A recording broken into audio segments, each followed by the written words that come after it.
Now we're going to take some time to take a look at the different types of ethical hacking and almost the different approaches that you might take at a high level when attacking systems in an ethical manner. So the first thing we're going to define is white box testing. And white box testing basically defines that you have full disclosed knowledge of the network that you're attacking. In other words, the person that you're working with or working for has said there's a SQL server running at this IP address. Take a look at that SQL server. Here's the version information. Here are the applications that rely on it. Here's a current patch level. Find out if there are any vulnerabilities on that server. And that's definitely some great information to know because it allows you to save time in trying to fingerprint that system and do research on it and just go straight into the assessment of the box as far as exploits, vulnerabilities, and those type things are concerned. The problem with white box testing is it's not always going to be realistic from a true hacker's perspective. Because we know that level of information, then we're going to be able to say, okay, well, we know we can go straight in and perform this exploit. And again, if you're looking to get short to the point reports and understand what the vulnerabilities are, it's a great way to go about that. A lot of companies, however, are going to want you to do black box testing. And basically, you have zero knowledge about how that company's network is set up. You don't know what operating systems they're running. You don't know what IP ranges they're using, where their DMZ is at, what directory systems, any of those things. You have no idea. And that's actually also a great way to approach it because it allows you to footprint and fingerprint the organization and try to gain information. Again, just that part of it alone is a huge part of the hacking methodology. Gaining as much public information about the company as you can, and then moving in and trying to get as much information as possible. So there are definitely benefits and drawbacks associated with both white box and black box testing. Now, in addition to these two clean-cut definitions, you also have a little bit more gray area, hence the name gray box testing, which is not a clearly defined method or type of ethical hacking, but it basically means that you have some level of knowledge of the network going into it, but you don't have the explicit detail involved in true white box testing. Again, either way you go here, it's a great way because you're still performing these assessments against your network and gaining the knowledge therein. This is usually going to be defined by the organization or the group that you're working with and performing these vulnerability assessments.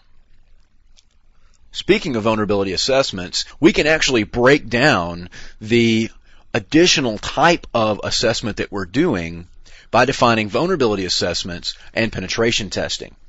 So you can actually perform white or black box penetration testing, or you can perform white or black box vulnerability assessment. So after you've defined the level of knowledge you're going to have, the next thing to define is how deep are you going to attempt to go as far as assessment and testing against this network. And vulnerability assessment is actually kind of a lighter way to go about that process. Generally, you're going to use automated tools and scanners, things like Nessus and MBSA from Microsoft, to go in and find out where those weaknesses are. Now, this is okay because it allows you to usually check for patch level, which is very important. Are they fully patched? Are they configured properly? Are there any known vulnerabilities that exist in that network? Now, the problem that arises with vulnerability assessment is that it's never going to be as in-depth as penetration testing. Because you're relying on these automated tools to do your work for you, you are only going to get as good information as your tool has. In other words, if there's a live exploit working today on the internet that no one knows about, then if you don't know about it, how is it going to be configured in your tool? The benefit of doing vulnerability assessment with these automated tools is that it generally requires a lot less workload and fewer people doing the job. So, again, there's kind of a benefit there of it's a quick scan, it happens automatically, I don't have to put a lot of effort into it, and I can get a pretty decent preliminary report back to tell me, the basic security information involved in my network. Now, on the opposite end of the spectrum there is true penetration testing. And this is where you go very, very far beyond vulnerability assessment. Vulnerability assessment is actually a very small piece of penetration testing. We're going to identify those vulnerabilities just like we would in vulnerability assessment, but we're going to take it a step further and look for vulnerabilities that aren't configured in our tools. We're going to even create vulnerabilities if necessary. There have been a lot of environments that I've been in the past where they're running custom compiled operating systems and applications that were in-house developed. Unfortunately, vulnerability assessment doesn't take you very far because if the person or the company making the tool has never heard of your target, obviously they're not going to be prepared for it. So being able to compile your own tools on the fly and have an in-depth understanding to the level required to perform penetration testing, you're definitely going to get a lot better results on custom networks. So penetration testing is going to go far beyond that and actually perform the exploits or mock perform those exploits and write up information based on that.